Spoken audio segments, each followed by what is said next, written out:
흙은 모든 생명이 깃들어 살고 있는 집입니다. 그 안에서 생명이 태어나고 자라고 다음 세대로 바뀌는 그 모든 과정을 흙은 함께합니다. 항상 우리 발 밑에 있어 쉽게 지나치고 금방 잊어버리지만 흙은 묵묵히 생명을 보듬어 키워 세상을 살아있는 것들로 가득 채우는 자상한 손길로 생명의 소중함을 이야기합니다. 그리고 지혜는 단순함에 있고 위대함은 낮은 곳에 있고 가장 큰 일들은 가장 작은 일들을 통해서 이루어짐을 흙은 가르쳐 줍니다. 아무 일도 하지 않지만 그 안에서 맛있는 밥을 만드는 큰 소처럼 어린 식구들이 깔깔거리며 잘 자라고 틈실한 열매를 맺을 때까지 든든히 지켜봐주는 집지붕처럼 우리를 보살피고 지켜주고 보듬어 안아주는 것이 흙입니다. 이러한 흙의 구조를 먼저 알아보겠습니다. 이렇게 소중한 이 흙은 그럼 어디에서 오는 것일까요? 아주 지루하게 그리고 천천히 시간이 흘러갑니다. 비가 오고 번개가 치고 또 해가 나고 눈이 오고 그러면서 시간은 정말 천천히 흐릅니다. 얼마나 지났을까요? 보통 1cm의 흙이 만들어지기까지 200년이 걸립니다.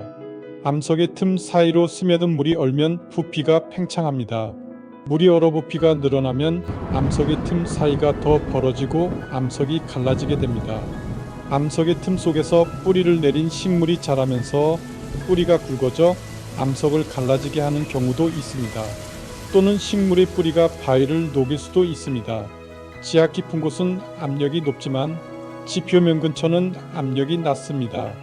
지하 깊은 곳에 있던 암석이 노출되면 압력이 감소하기 때문에 암석이 갈라지거나 양파 껍질처럼 벗겨지게 됩니다. 보통 식물이 뿌리 내리고 자랄 수 있는 제일 위에 있는 부엽토의 두께는 60cm. 그러면 200년 곱하기 60cm는 12,000년이 걸려야 지금 두께의 흙이 만들어집니다. 산에서 만들어진 작은 흙알갱이들이 바람이나 물살을 따라 아래로 내려와 쌓여 들판을 만들지요. 지표 근처에 노출된 암석이 오랜 시간 동안 풍화 작용을 받으면 식물이 자랄 수 있는 흙이 됩니다. 흙은 항상 그 자리에 있는 것 같지만 서서히 끊임없이 변하여 만들어진 것입니다. 큰 바위가 오랜 시간에 걸쳐 물, 산소 등의 영향을 받으면 풍화와 침식 작용을 받아 작은 알갱이나 가루가 됩니다. 이 가루가 모인 것이 흙입니다.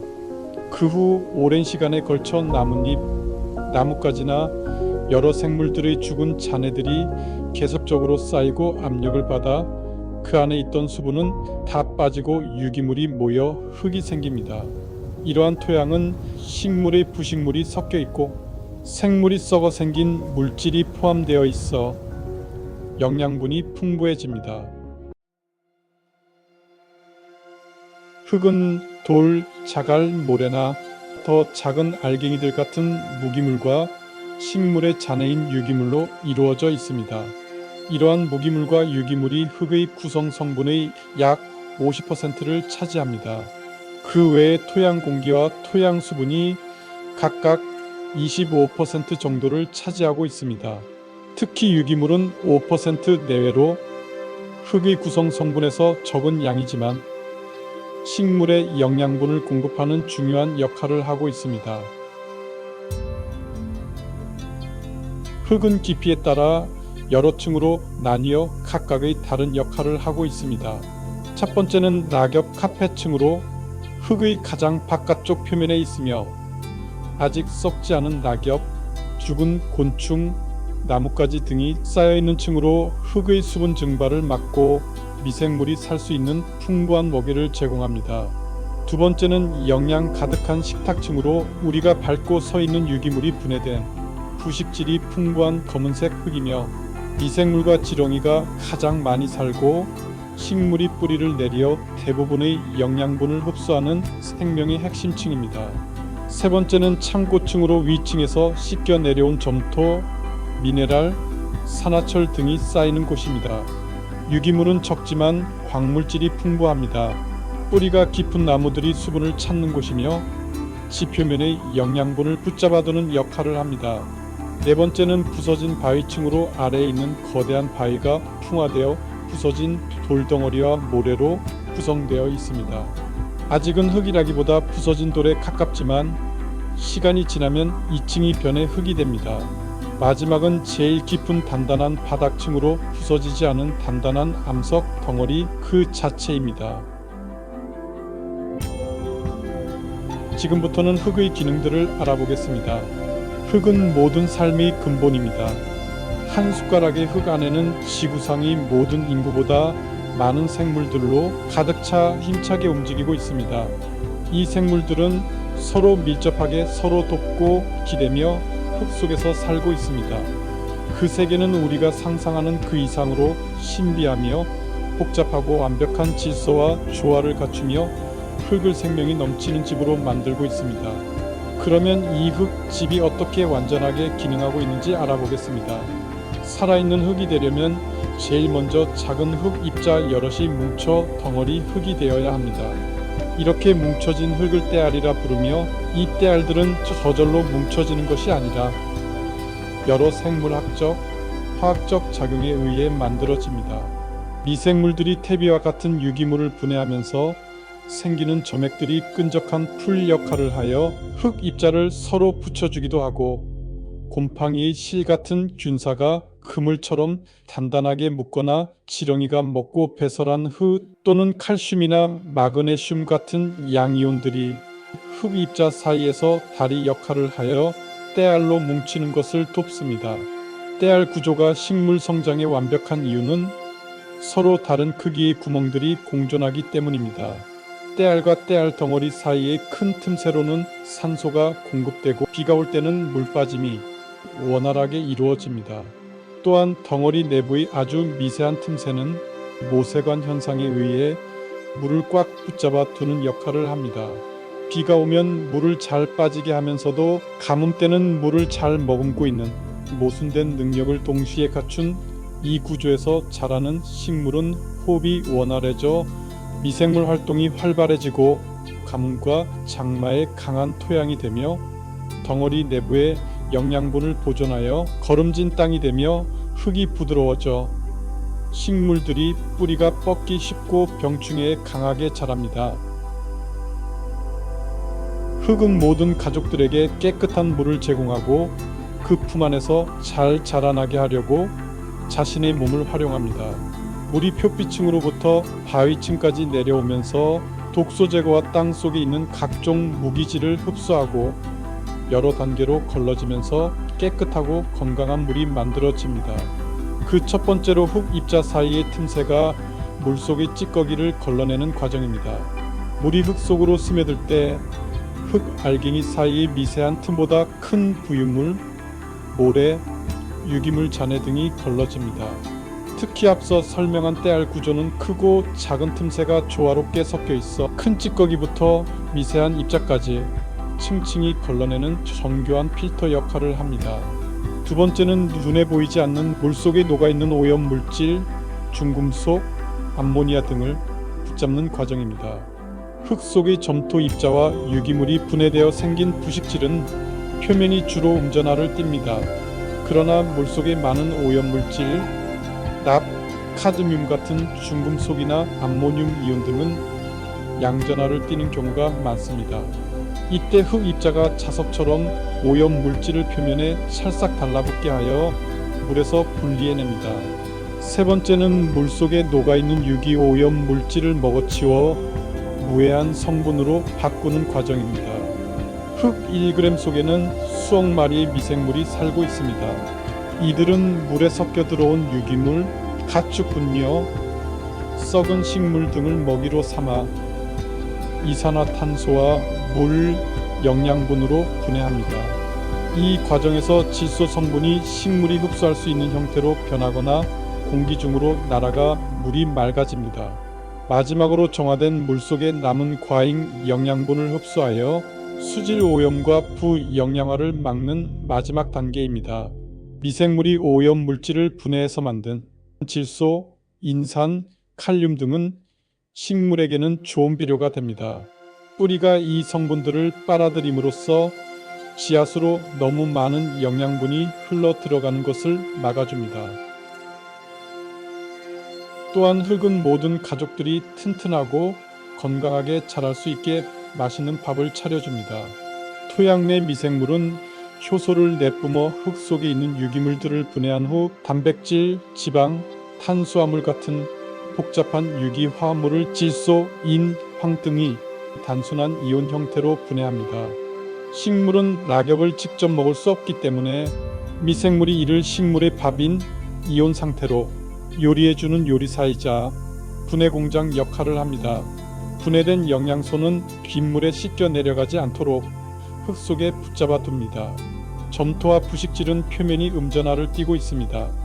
분해된 영양소들은 대부분 양전하를 띠기 때문에 흙 입자의 자석처럼 달라붙어 저장됩니다. 그러면 식물 뿌리는 수소 이온을 내보내 흙 입자에 붙어 있던 영양소 이온들을 떼어냅니다. 떼어내진 영양소는 흙 속의 물에 녹아 뿌리 속으로 빨려 들어갑니다. 이러한 과정을 거쳐 식물들은 배불리 먹고 튼튼히 자라납니다. 또한 흙은 모든 가족들에게 물리적 지지력과 화학적 보호막을 동시에 제공하는 정교한 시스템이기도 합니다. 한 예로 식물이 수십 미터 높이까지 자라면서도 강풍에 견딜 수 있는 이유는 흙입자, 모래, 미사, 점토가 제각각 각진 모양을 하고 있어 서로 맞물리는 마찰력이 강합니다. 뿌리가 이 입자들 사이를 파고들면 흙은 뿌리를 꽉 움켜쥐는 바이스 역할을 합니다. 식물의 잔뿌리들은 흙의 때알 구조의 사이사이를 그물처럼 엮습니다. 이는 마치 건축물에서 철근이 콘크리트를 잡아주어 강도를 높이는 것과 같은 원리입니다. 또한 때알 구조는 개미굴의 천장과 벽면을 지탱하는 데 결정적인 역할을 합니다. 개미굴은 기본적으로 아치형 터널입니다. 호달 구조 즉 모래처럼 따로 노는 흙에서는 입자들의 서로 붙잡는 힘이 약해 금방 무너지지만 때알 구조의 덩어리들은 서로 맞물리는 힘이 강해 튼튼한 아치를 형성합니다. 때알 구조를 유지해주는 부식질이나 미생물 점액은 개미굴 벽면이 건조해져도 쉽게 바스러지지 않게 돕는 천연 시멘트 역할을 합니다. 개미굴의 가장 큰 위협은 비가 올 때 집이 무너지거나 침수되는 것입니다. 때알 구조는 큰 구멍을 통해 빗물을 빠르게 지하로 배수시키고 작은 구멍은 적절한 습도를 유지해 굴벽면이 너무 바싹 말라 갈라지는 것을 방지합니다. 또한 적당한 습도는 흙의 점성을 유지시켜 굴의 구조를 더욱 튼튼하게 만듭니다. 흙은 가족에게 천연 방어막도 되어줍니다. 식물의 뿌리 주변은 미생물들이 가장 치열하게 살아가는 공간입니다. 여기서 건강한 흙은 유익균을 동원해 병원균을 막아냅니다. 유익한 미생물 예를 들어 바실러스균, 트리코데르마 등이 뿌리 표면을 빈틈없이 선점합니다. 병원균이 침투하려고 해도 앉을 자리가 없게 만드는 방식입니다. 흙 속의 유익균들은 자신들의 영역을 지키기 위해 유해 곰팡이나 세균을 죽이는 천연항생 물질을 내뿜고 이 물질이 뿌리를 자극하면 식물은 몸 전체에 비상경계령을 내립니다. 마치 백신을 맞은 것처럼 식물 스스로 면역력을 높여 외부의 침입에 대비하게 합니다. 환경이 급격히 변할 때 흙은 그 충격을 온몸으로 받아내어 식물의 뿌리를 보호합니다. 산성비가 내리거나 산성비료가 과하게 들어오면 흙 속의 석회나 마그네슘 성분 그리고 점토 입자들이 수소 이온을 흡수하거나 중화시킵니다. 덕분에 뿌리는 급격한 산도 변화로 인한 화상을 입지 않습니다. 흙 속의 부식질은 카드뮴, 납, 알루미늄 같은 독성 중금속을 강력하게 붙잡아 둡니다. 독성 물질을 흙 입자 안에 가두어 둠으로써 뿌리가 이를 흡수하지 못하도록 안전하게 차단합니다. 또한 흙의 구조 자체가 병원균의 이동을 제한하고 외부 압력을 견디는 방패가 됩니다. 때알 구조가 잘 발달한 흙은 미세한 입자들이 뭉쳐 있어 병원균, 특히 물을 타고 이동하는 유주자 등이 뿌리까지 도달하는 길을 복잡하게 꼬아놓거나 중간에 가둡니다. 흙은 열 전도율이 낮아 대기 온도가 급격히 변해도 땅속 온도는 천천히 변합니다. 뜨거운 태양열이나 한파로부터 뿌리가 얼거나 타지 않도록 보호하는 단열재 역할을 합니다. 이렇듯 흙은 모든 생물들에게 생존에 필요한 공급과 성장을 위한 보호를 위하여 끊임없이 일하고 있습니다. 흙이 씨앗의 싹을 틔우는 방법은 간단합니다. 너는 언제 눈 뜰 거니? 라고 묻지 않고 부드러운 팔로 씨앗의 온 몸을 감싸 안아주는 것입니다. 그리고 말합니다. 나는 언제까지나 너와 함께 있을 거야. 씨앗 하나엔 싹 하나, 씨앗 둘에 싹이 둘, 반드시 뿌린 대로 거둡니다. 라고 흙은 항상 정직하게 말합니다. 그리고 그 열매가 익을 때까지, 그 시간은 비록 긴 듯 싶지만 여물기까지 꼭 필요한 과정과 시간이기에 기다려보라고. 그리고 침묵의 기다림 안에서 인내와 돌아봄의 지혜도 가져보라고. 나도 지금 그렇게 기다리고 있다고 흙은 속삭입니다. 흙은 가슴 제일 깊은 곳에 깨끗한 물을 모아둡니다.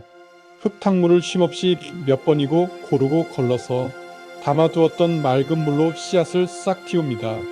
흙은 이걸 이미 알고 있었나 봅니다. 맑은 싹은 오로지 맑은 물로부터 온다는 것을요.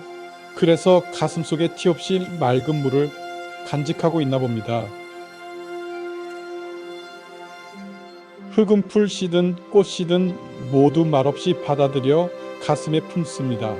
그리고 팔 안에 안겨있는 그 모든 것들이 마음껏 푸르게 자라도록 키워줍니다. 흙은 풀씨를 꽃씨로 바꾸려 하지 않습니다. 다만 씨앗들이 스스로의 모습을 찾아가도록, 그래서 풀과 꽃이 어울려 서로에게 소중해지도록, 서로를 인하여 더 아름다워지도록 모두를 싹트게 합니다.